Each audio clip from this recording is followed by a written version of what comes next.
Live from New Delhi, you're watching DD India News, our India's voice to the world. I'm Siddharth Bharadwaj. Coming up in the next hour, Prime Minister Narendra Modi flags off India's first Vande Bharat sleeper train in Malda, strengthening connectivity and development in West Bengal and the northeastern region. US President Donald Trump warns of new tariffs to countries over Greenland, says it's important for US security. Situation is getting better in Iran after thousands killed in massive protests across the country. Heavy military deployed as part of security measures.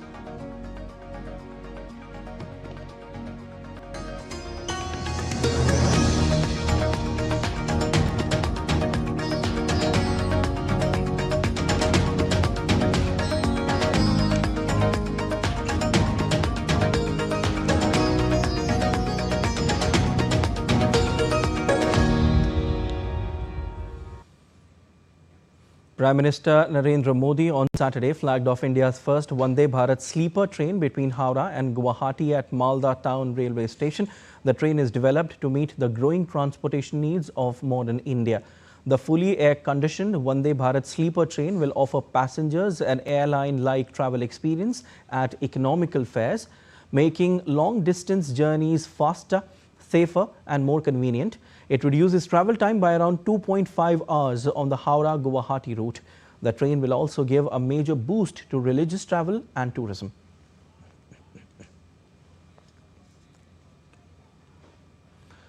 PM Modi also inspected the Vande Bharat sleeper train. The Vande Bharat sleeper train comprises 16 modern coaches with a total capacity of 823 passengers. The train has a speed of up to 180 kilometers per hour and has been designed to cater to long distance passengers travel and is equipped with state-of-the-art passenger amenities.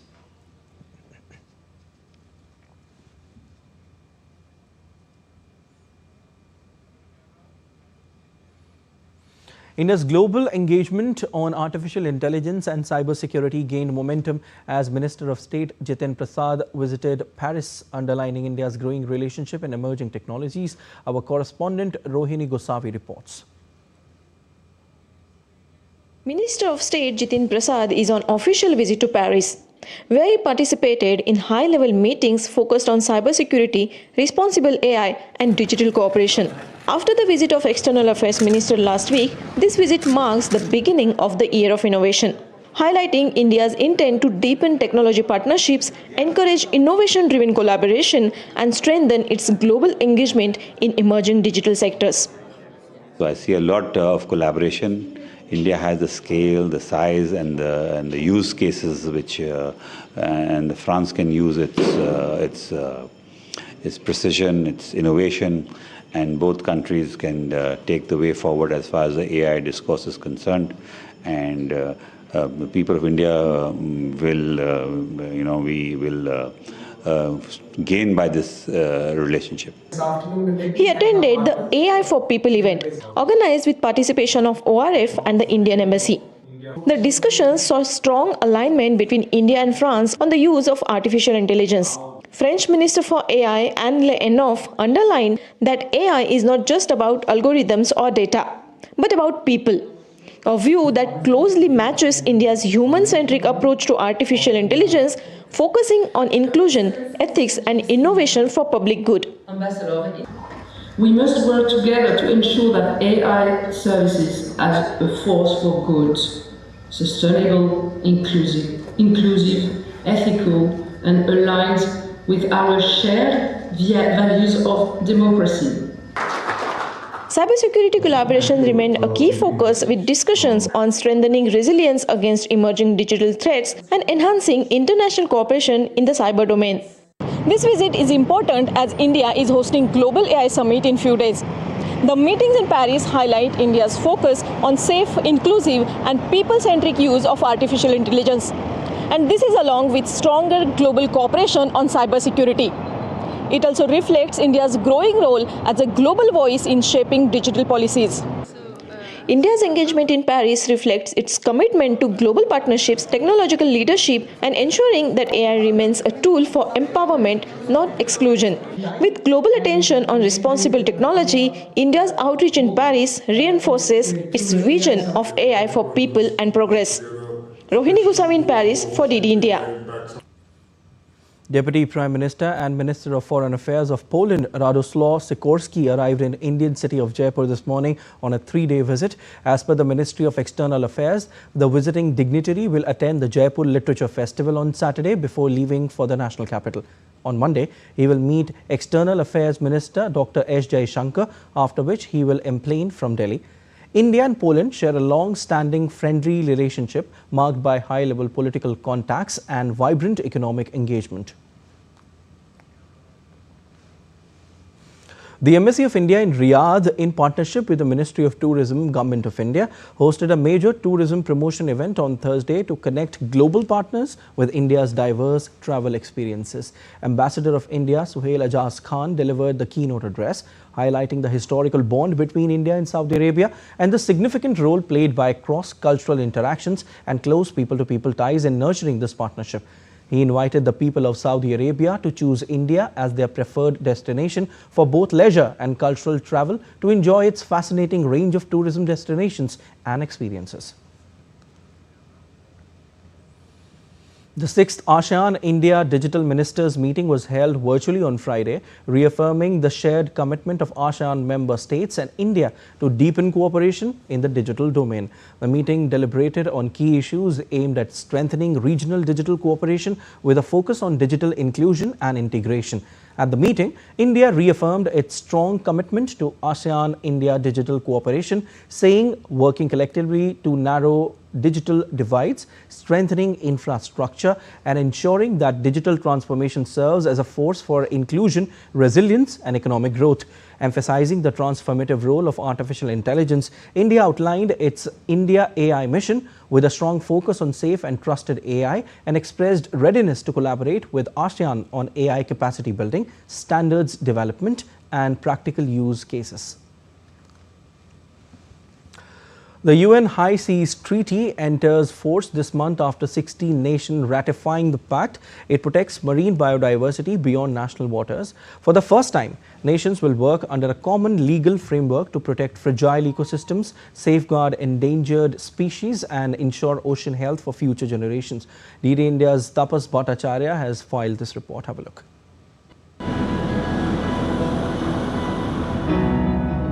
The world is set to take a historic step towards protecting life beyond national borders. The High Seas Treaty, formerly known as the Agreement on Biodiversity Beyond National Jurisdiction, PBNJ Agreement, will enter into force on January 17, 2026 after receiving 60 ratifications. Covering nearly two-thirds of the world's oceans, the high seas have long remained beyond effective regulation. The landmark treaty aims to change that. The agreement focuses on conserving marine biodiversity in international waters by enabling the creation of marine protected areas, regulating activities like deep-sea mining, and ensuring sustainable use of marine resources. It also promotes fair sharing of benefits from marine genetic resources and strengthens environmental impact assessments for activities in the high seas. For the first time, nations will work under a common legal framework to protect fragile ecosystems, safeguard endangered. All right, let's take you across to West Bengal now, where Prime Minister Narendra Modi is addressing the gathering.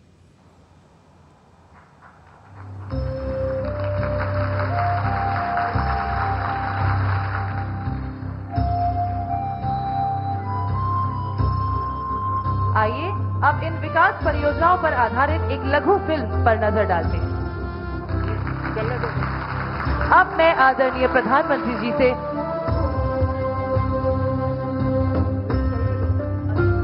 जी हाँ, तो हम film देखेंगे।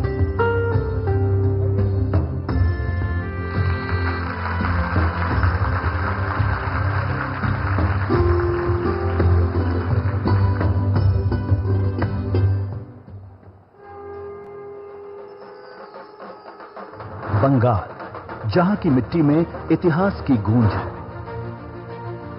जहां साहित्य, संगीत, कला और विचारों ने भारत की आत्मा को दिशा दी है। गुरुदेव रवींद्रनाथ टैगोर की रचनाओं से लेकर दुर्गा पूजा की भव्यता तक बंगाल की संस्कृति ने हमेशा देश को नई चेतना दी है। पिछले 11 वर्षों में प्रधानमंत्री श्री नरेंद्र मोदी जी के नेतृत्व में पश्चिम बंगाल विकास की नई धारा से जुड़ा है। कनेक्टिविटी, इंफ्रास्ट्रक्चर और आर्थिक अवसरों को विस्तार देते हुए पूर्वोदय से भारत उदय की परिकल्पना को साकार किया जा रहा है। इसी श्रृंखला में आज माननीय प्रधानमंत्री जी पश्चिम बंगाल की धरती से हाईटेक ट्रेनिंग और 3,200 करोड़ रुपए से अधिक की रेल और रोड परियोजनाओं की सौगात दे रहे हैं। आज जब भारत विकसित राष्ट्र की ओर बढ़ रहा है तो बंगाल की भागीदारी अपेक्षित भी है और अनिवार्य भी है। आधुनिक रेल यात्रा के एक नए युग का शुभारंभ हो रहा है। भारत की पहली और देश की सबसे hi tech train Vande Bharat sleeper, जो पश्चिम बंगाल के हावड़ा से असम के गुवाहाटी तक चलने जा रही है।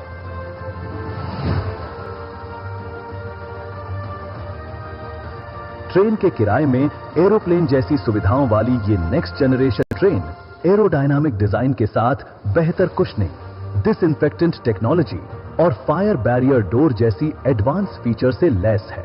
इसमें स्थानीय व्यंजन भी परोसे जाएंगे, जिनसे आएंगी बंगाल और असम के स्वाद की खुशबू। इसका टाइम टेबल बेहद स्मार्टली तैयार किया गया है, जिसकी वजह से यात्रा रात में शुरू होगी और सुबह सूरज की रोशनी के साथ ट्रेन अपने गंतव्य पर पहुंच जाएगी। ट्रायल के दौरान जब ये 180 किलोमीटर प्रति घंटे की रफ्तार में भी 3 ग्लास के ऊपर रखे गिलास से एक बूंद भी पानी नहीं छलका, यानी ट्रेन का राइडिंग इंडेक्स है कमाल, जिसकी वजह से यात्रा होगी बेहद आरामदायक। इसके साथ ही 4 अमृत भारत एक्सप्रेस ट्रेनों का भी शुभारंभ हो रहा है। New Jalpaiguri Tiruchirappalli, Amrit Bharat express Alipurduar SMBT Bangalore, अमृत भारत एक्सप्रेस अलीपुरद्वार मुंबई, अमृत भारत एक्सप्रेस न्यू जलपाईगुड़ी नागरकोविल, अमृत भारत एक्सप्रेस जो पश्चिम बंगाल को देश के विभिन्न हिस्सों से मजबूती से जोड़ेंगी। Foldable snacks table, mobile holder, bottle holder, radium flow strips जैसी सुविधाओं से लैस ये हाईटेक ट्रेनें यात्रियों के आराम और सुरक्षा को नई ऊंचाई देती हैं। इसके साथ ही बालूरघाट एसएमबीटी बेंगलुरु और राधिकापुर एसएमबीटी बेंगलुरु एक्सप्रेस ट्रेनें भी शुरू हो रही हैं, जो छात्रों, आईटी प्रोफेशन और अन्य यात्रियों के लिए एक किफायती, भरोसेमंद और सीधा विकल्प बनेंगी। इन ट्रेन सेवाओं से पश्चिम बंगाल और असम समेत नागालैंड, बिहार, ओडिशा, झारखंड, उत्तर प्रदेश, दिल्ली, हरियाणा, आंध्र प्रदेश, तमिलनाडु, कर्नाटक, महाराष्ट्र, मध्य प्रदेश को भी मिलेगी मजबूत कनेक्टिविटी। रेलवे की इन पहलों के साथ आज बालूरघाट हिली नई रेल लाइन, न्यू जलपाईगुड़ी में next generation freight maintenance facility, Siliguri loco shed के अपग्रेडेशन तथा वंदे भारत ट्रेनों की मेंटेनेंस फैसिलिटी के अपग्रेडेशन का शिलान्यास, साथ न्यू कोच बिहार बामनहाट तथा new coach Bihar Baxirhat rail लाइनों का विद्युतीकरण राष्ट्र को समर्पित किया जा रहा है। रेल के साथ रोड की परियोजनाएं भी इंफ्रास्ट्रक्चर को आधुनिक बनाने में अहम भूमिका निभाएंगी, जिसमें धुपगुड़ी फालाकाटा NH-27 सड़क परियोजना का शिलान्यास शामिल है, जो उत्तर बंगाल और पूरे उत्तर पूर्व क्षेत्र के लिए विकास की एक महत्वपूर्ण कड़ी साबित होगी। इसके निर्माण से सिलीगुड़ी से गुवाहाटी की दूरी लगभग 25 किलोमीटर कम होगी और यात्रा समय में करीब 1 घंटे की बचत होगी। ये सिर्फ परियोजनाओं का शुभारंभ नहीं है, बल्कि विकसित बंगाल, विकसित भारत के संकल्प को सिद्ध करने की दिशा में एक अहम कदम है। अब मैं आदरणीय प्रधानमंत्री जी से अनुरोध करती हूं कि वो देश की अलग अलग दिशाओं में जाने वाली 4 अमृत भारत एक्सप्रेस एवं 2 अन्य एक्सप्रेस ट्रेनों की हरी झंडी दिखाकर रवाना करें। जोरदार तालियों के बीच ये ट्रेन चल रहे हैं न्यू जलपाईगुड़ी।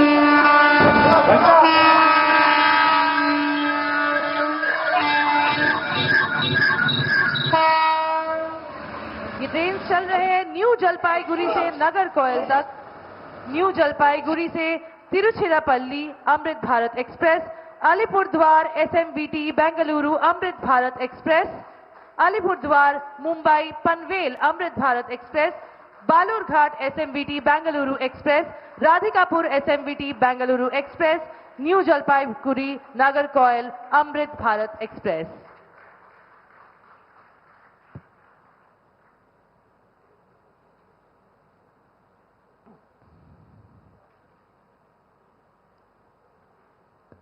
अब मैं माननीय प्रधानमंत्री जी से सादर आग्रह करती हूं कि वो इस ऐतिहासिक अवसर पर अपने प्रेरणादायी संबोधन से हम सभी का मार्गदर्शन करें। All right, you've just seen this beautiful video, and Prime Minister Narendra Modi dedicated to the nation and laid the foundation stone of multiple rail and road infrastructure projects worth over 3,200 crore rupees. This indeed marks the transformation in Indian Railways and will provide ease of travel to the passengers as well.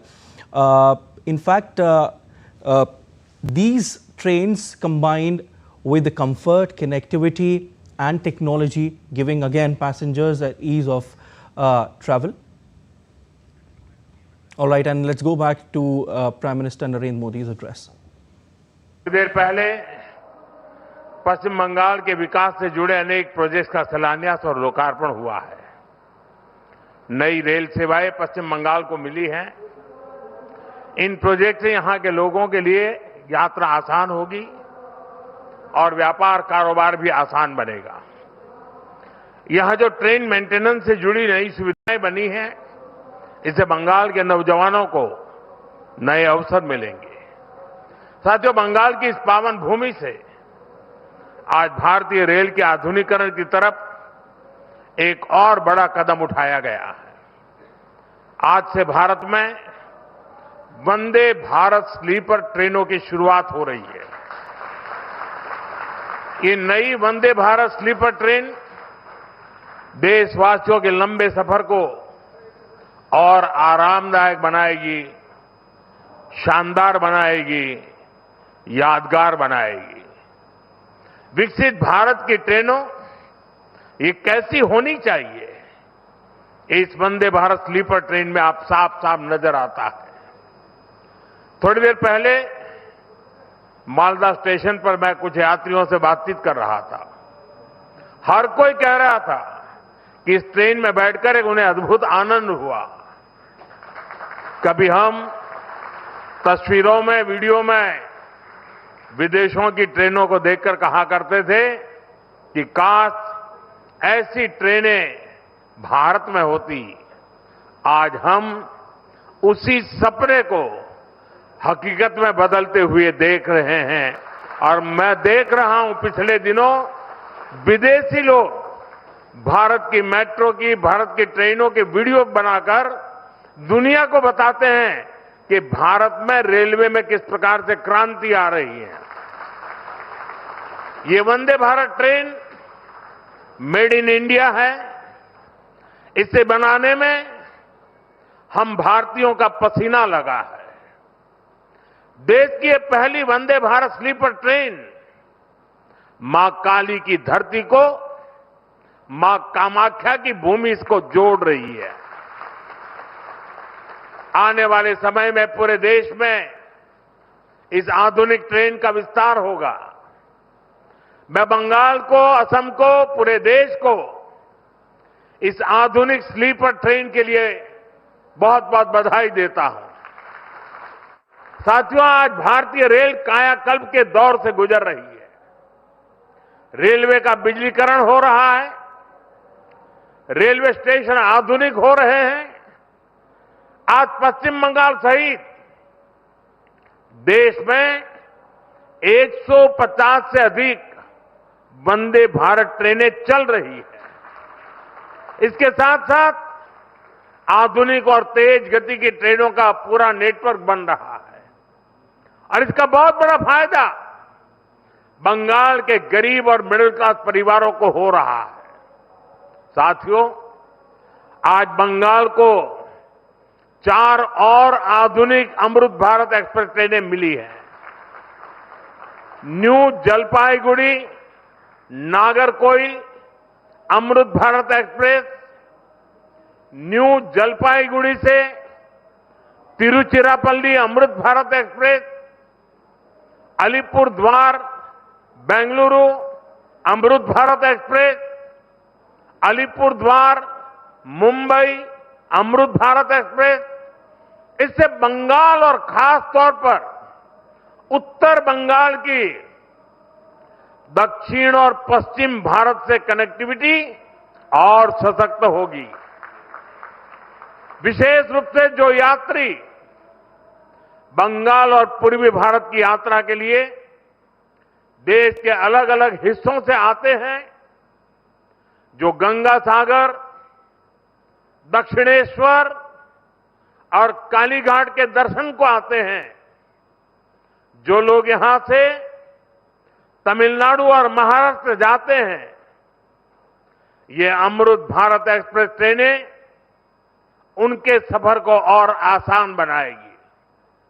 साथियों, आज भारतीय rail आधुनिक होने के साथ साथ आत्मनिर्भर भी हो रही है।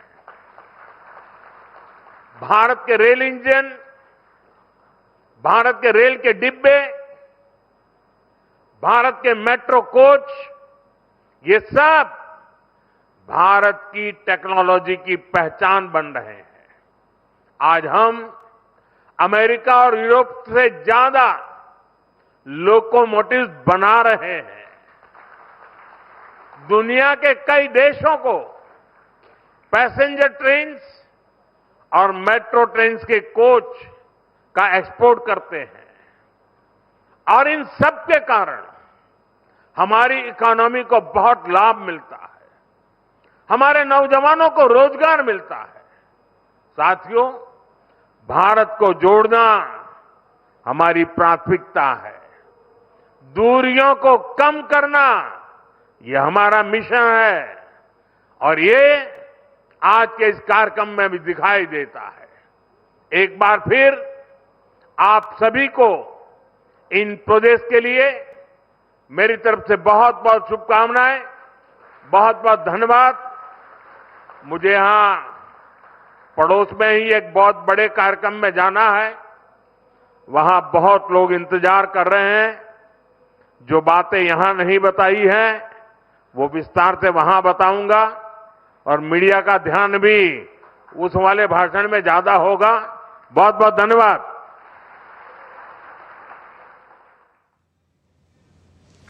That was Prime Minister Narendra Modi addressing the gathering from Malda, and in his address he said that Vande Bharat trains will certainly provide ease of travel to the passengers because they have all the amenities, and it will give more opportunities to the people as well. And these trains are equipped with all the modern facilities. Earlier, people would wish India should have trains like foreign countries, but they are there in the country now, and these trains will increase trade and decrease distance. Well, certainly.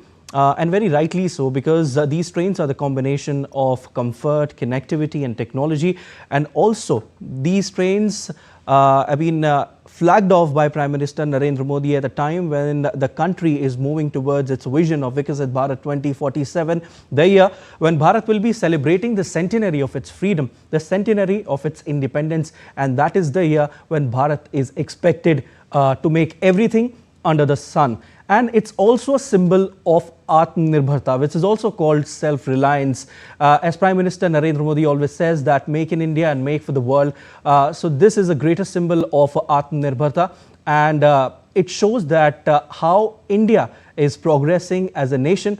Today, the world looks at India, as Prime Minister Narendra Modi also said in his address, that now foreigners are making videos of our trains, and they are showing those videos to the people in their own country. That certainly goes on to show that how India is collectively progressing, and not just in the railway sector, but in every sector. Now the world looks at India for collaborations, world looks at India for partnerships and all other things, including trade as well. And also now in the latest, US President Donald Trump has warned that he could slap tariffs on countries that do not support his Greenland takeover plans, as US Congress members visited Copenhagen to give their backing for Denmark. Europeans too have also been showing their backing for Denmark's autonomous Arctic island. Meanwhile, large demonstrations are planned across Denmark and Greenland on Saturday to protest against Trump's territorial ambitions. A report. US President Donald Trump again insisted the United States needed mineral-rich Greenland for its national security, warning that he may put a tariff on countries that oppose his stance. Further, Trump told reporters before departing for Florida on Friday that the US was engaged in discussions with NATO over Greenland.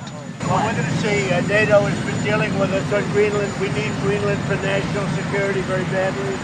If we don't have it, we have a big hole in national security, especially when it comes to what we're doing in terms of the Golden Dome and all of the other things.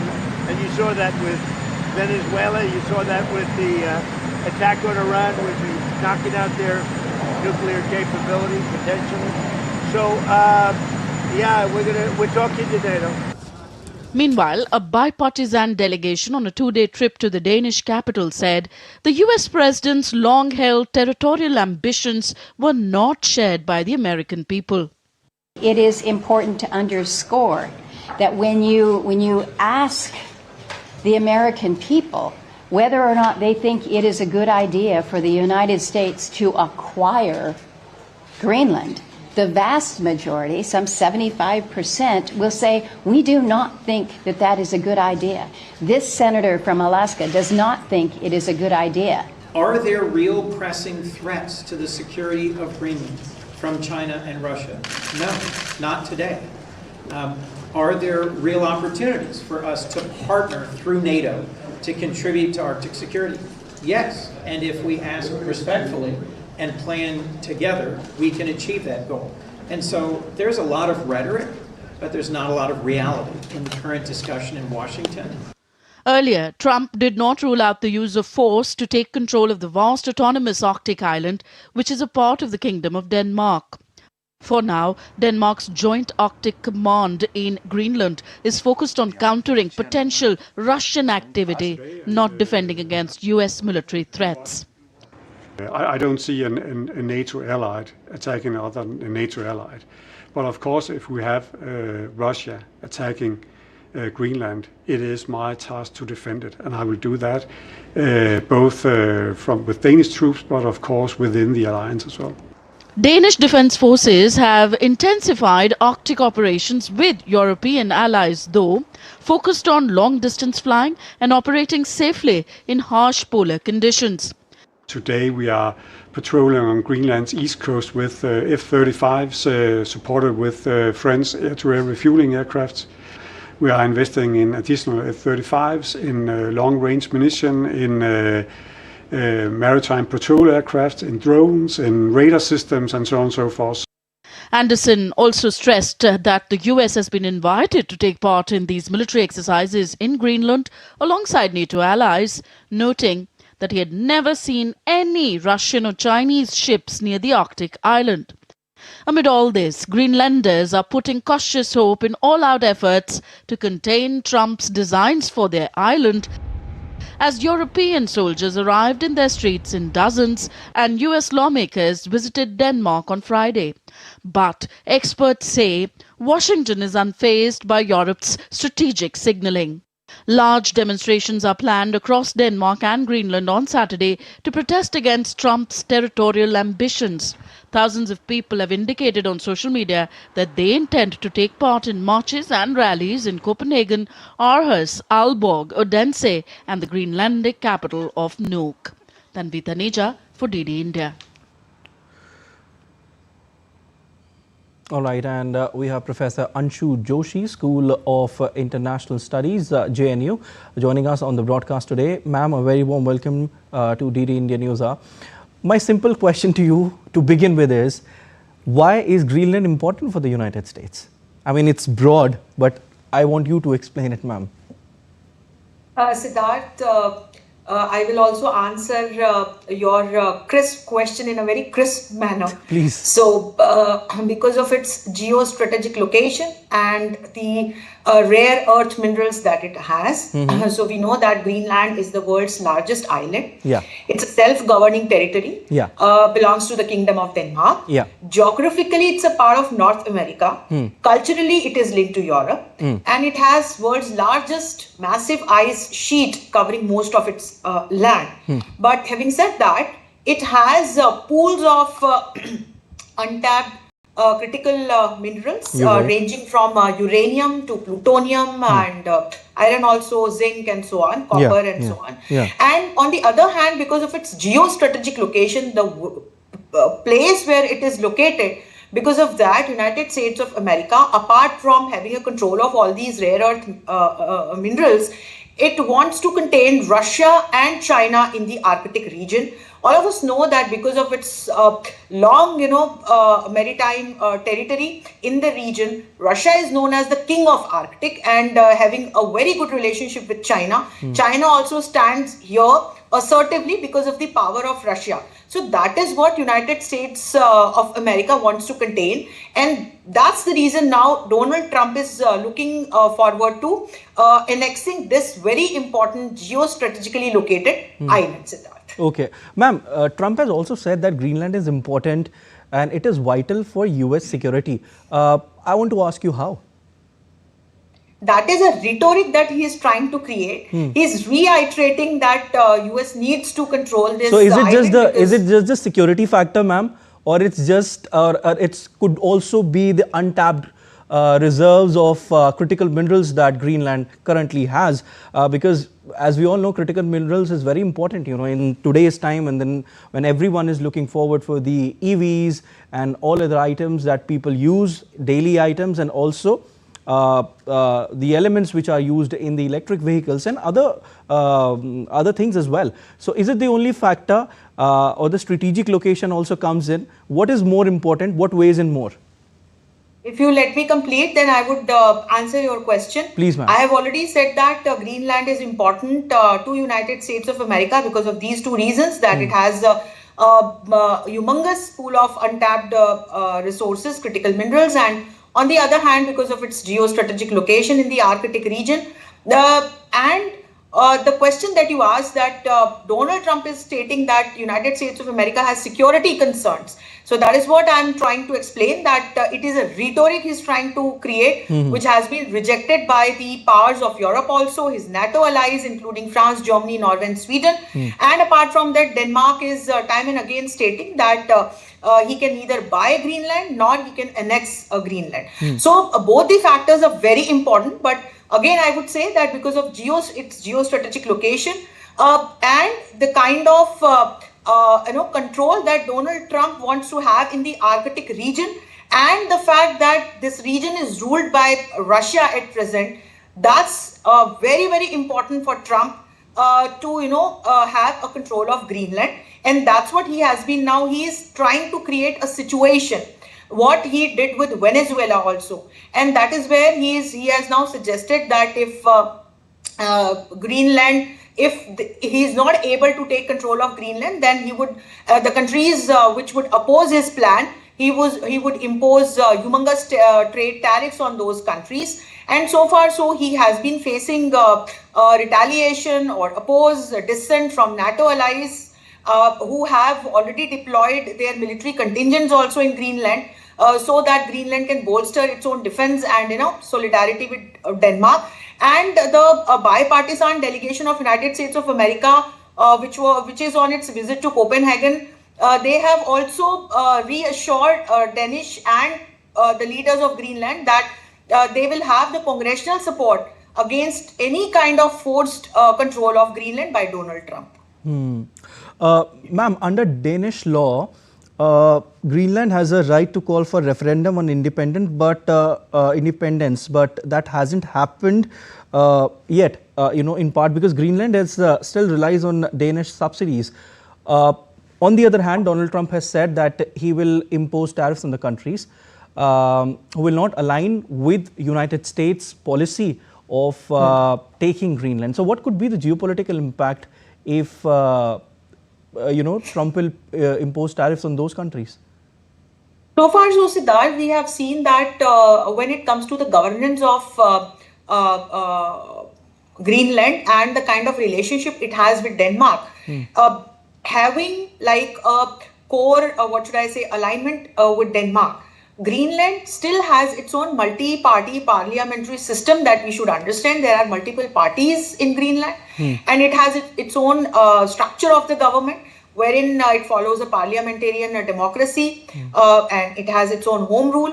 And under the Danish law, there is a clause of referendum, but so far, so everything was peaceful and under control, unless and until Donald Trump jumped into this whole, peaceful situation and started asserting the control of United States of America over Greenland. In case if Trump does any kind of annexation, first and foremost, technically, we should understand that because of having the membership of NATO, it would be under Article 5. It would be kind of a contradiction or paradox for Trump himself, because it would be an attack on NATO. Because NATO follows the principle of collective security, wherein an attack of one member nation is considered as attack on whole NATO. And having the leadership of NATO, so here first and foremost, first paradox appears. And in case if Trump does not understand this and still attacks Greenland, or if forces to have, control of Greenland, it will be a very complex situation, Siddharth, under which there are speculations and apprehensions that NATO may also get divided in future, because already we see that there are dissents within NATO because of the policies and actions of Donald Trump. On the other hand, we might also see some reaction from countries like Russia, which belong to like the other bloc. And all in all, Trump would not only weaken the relationship of United States of America with NATO and Europe. On the other hand, he might have to face a retaliation or a strong reaction from countries like Russia, China, and countries of Latin America. All in all, it would complicate already, the existing situation of turmoil in global politics, Siddharth. Okay, but my question to you, ma'am, is that United States, who formed NATO, and I understand what you've just mentioned, Article 5, that attack on one country will be considered an attack on all the other countries. Will these countries attack United States? That's the major issue. That's something which I want to ask you. Will they? We have already seen that a few countries like France and Norway and Germany, they have already installed their contingents in Greenland, Siddharth. Yeah. And when we read between the lines, it's a very strong message to Donald Trump. And that is the reason now Trump has given the statements of imposing trade tariffs for those countries which oppose these statements of Trump to have control of Greenland. So we can see a clear situation, though we cannot make out the things at this moment. But there are rules, norms by which NATO runs. And I don't think that if Donald Trump attacks Greenland or annexes Greenland, NATO members will not react. Already putting their contingents in Greenland actually already gives a very strong message to the whole world, including United States of America. All right, ma'am, we'll leave it there. Thank you so much. It was a wonderful conversation with you. Thank you so much for joining in on DD India News Hour. Protests in Iran have subsided after a deadly crackdown that killed thousands over the past 2 weeks under an internet blackout. Iran witnessed one of their largest demonstrations in years, challenging the country's theocratic system. And also, further, the danger of new military action by the United States has also appeared to have receded for the time being. US President Donald Trump has said Tehran's leaders had called off over 800 scheduled executions. He had repeatedly warned to take very strong action if Iran executed protesters. Nobody convinced me. I convinced myself. You had yesterday scheduled over 800 hangings. They didn't hang anyone. They canceled the hangings. That had a big impact. However, Iran has not publicly announced plans for such executions or said it had cancelled them. Protests sparked by economic grievances started with a shutdown in Tehran Bazaar on December 28, but turned into a mass movement demanding the removal of the clerical system that has ruled Iran since the 1979 revolution. As a precaution, government has ensured heavy military and security presence in cities and towns where protests previously took place, as well as in several locations that did not experience major demonstrations.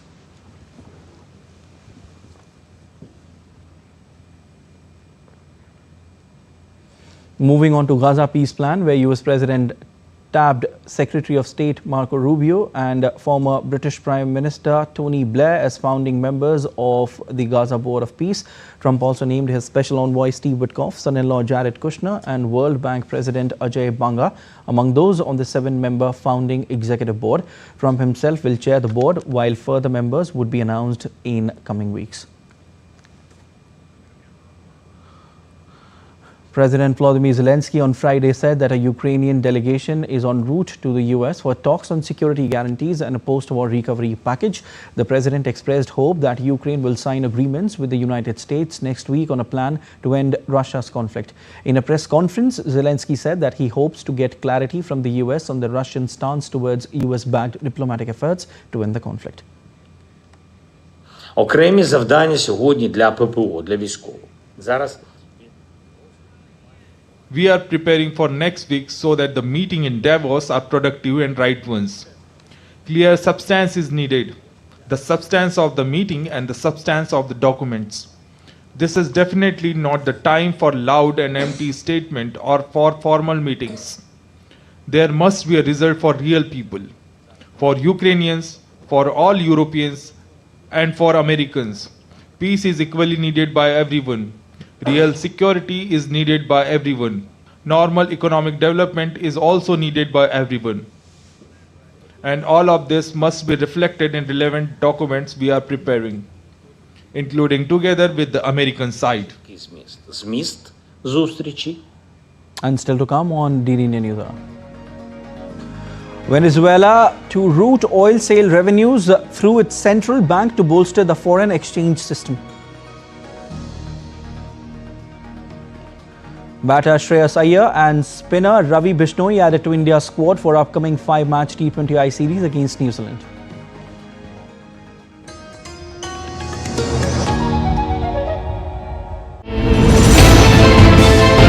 Geopolitics and trade deals. Economic challenges amid development. Hard work and the path to prosperity. It's the economy always. Between walkers, money is what money does and says. Supply creates its own demand. Between the bulls pulls and bears tears. When supply chains globalization and India rises to the podium, we'll get you centered with the economic brief at 8 p.m. every Thursday on DD India.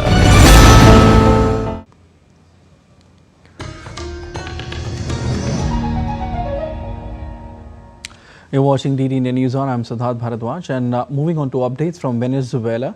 The country will route oil sale revenues through its central bank to bolster the foreign exchange system. Interim President Delcy Rodriguez announced proceeds will arrive through the Central Bank of Venezuela before reaching private banks for dollar sales. 4 banks were told they will split $300 million in oil revenues held in Qatar, allowing them to supply foreign currency to import-dependent firms. The move comes after weeks of dollar shortages, which officials blame on US actions disrupting exports. Se ha suscrito un contrato. A contract has been signed for the commercialization of LPG. The first molecule of gas from Venezuela will be exported. We had said it, we had announced it, that we would export the first molecule of gas, and we are fulfilling that promise. We are fulfilling our promise to President Maduro, and we are fulfilling our promise to our people. That is the way forward. We have achieved this through our own sacrifice because PDVSA produced this gas for export through its own sacrifice, just as it reached production levels of 1,200,000 barrels, which had not been since 2015. Que no se veía desde el año 2015. 4 high-ranking Cuban military officers were laid to rest in Havana in a military ceremony overseen by President Miguel Diaz-Canel that capped a 2-day national tribute to the combatants killed in Venezuela. The 32 Cuban military and intelligence officers who were defending former Venezuelan President Nicolas Maduro were killed during the U.S. military intervention on January 3rd. The second day of honors started with a rally outside the U.S. Embassy in Havana to protest what they denounced as U.S. aggression in the region. The remains of the soldiers were buried in Havana, their home city.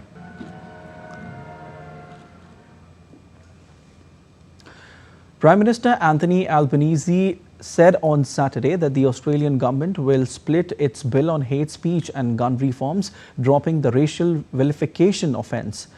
The move follows the Bondi Beach mass shooting on December 14 that killed at least 15 at the Hanukkah celebration.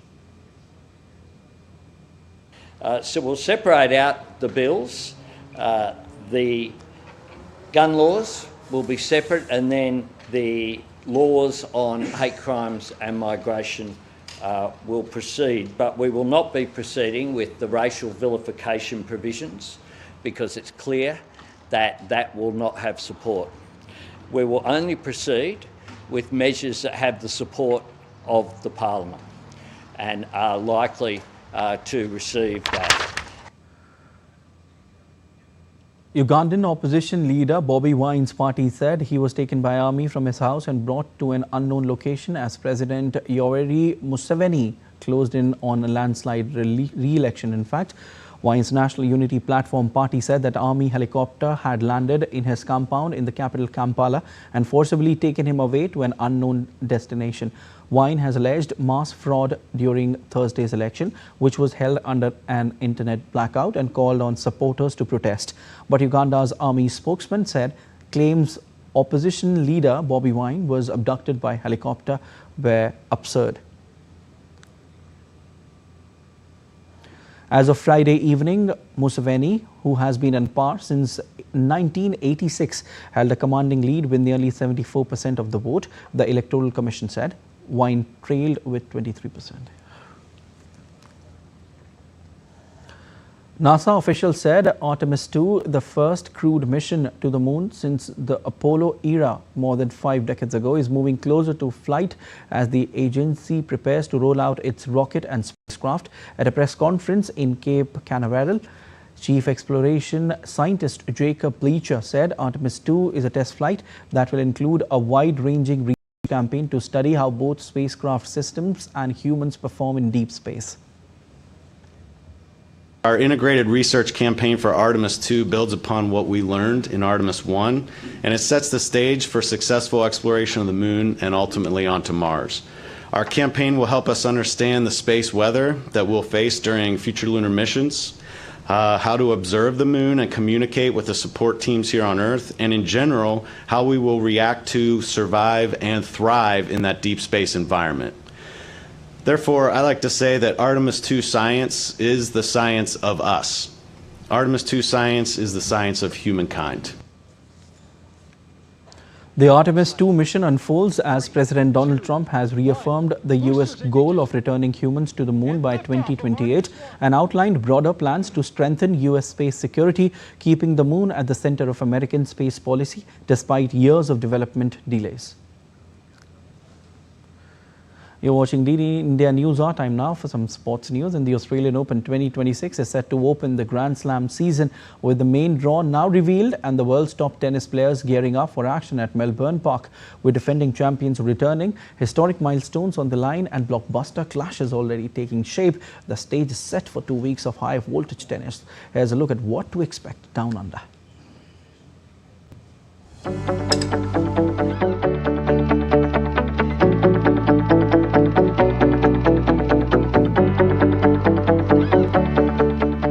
The first Grand Slam of 2026 is just round the corner. The Australian Open will run from January 18 to February 1, with the women's final scheduled for January 31 and the men's final on February 1. The hard courts of Melbourne Park once again host the season's opening major, featuring a record prize pool of nearly $75 million. In the men's draw, defending champion Yannick Sinner begins his quest for a rare third straight Australian Open title. The Italian finds himself in the same half as Novak Djokovic, who is a 10-time champion in Melbourne and is chasing a historic 25th Grand Slam title. Meanwhile, the world number one, Carlos Alcaraz, will be attempting to become the youngest man in history to win the career Grand Slam at just 22 years old. The Spaniard will start his campaign against home favourite Adam Walton and could face Alexander Zverev in the semi-finals. Last year's runner-up, Zverev opens his campaign against Canada's Gabriel Diallo. Defending champion Sinner will face Hugo Castro, while Djokovic will clash with Pedro Martinez. I'm just angry for the title, angry to do a really good result here. So I'm just getting ready as much as I can, and I'm really excited about the tournament begun. It's great to be back here. It's such a special place for me, and starting the season here is always very, very nice, very beautiful, and obviously you never know what's happening. So let's see what's coming. The women's draw also promises drama right from the start. Defending champion Madison Keys begins her title defense against Ukraine's Alexandra, while world number one Aryna Sabalenka, a two-time Australian Open champion, arrives in strong form after defending her Brisbane title. One of the most talked about possibilities is a second-round clash between Coco Gauff and Venus Williams. Coco Gauff will open her account against Kamila Rakhimova, while world number one Aryna Sabalenka is pitted against French wildcard Tiansova Rajauna, while fourth seed Amanda Anisimova begins her quest against Simona Waltert. I'm happy to be back. I have a lot of great memories from this place, and yeah, I can't complain about my start of the season. I think I played some great matches there, showed great tennis, and super excited to start this tournament. From record chases to fresh rivalries, and from seasoned champions to rising stars, the Australian Open 2026 promises a compelling start to the tennis year. Sports Desk, DD India.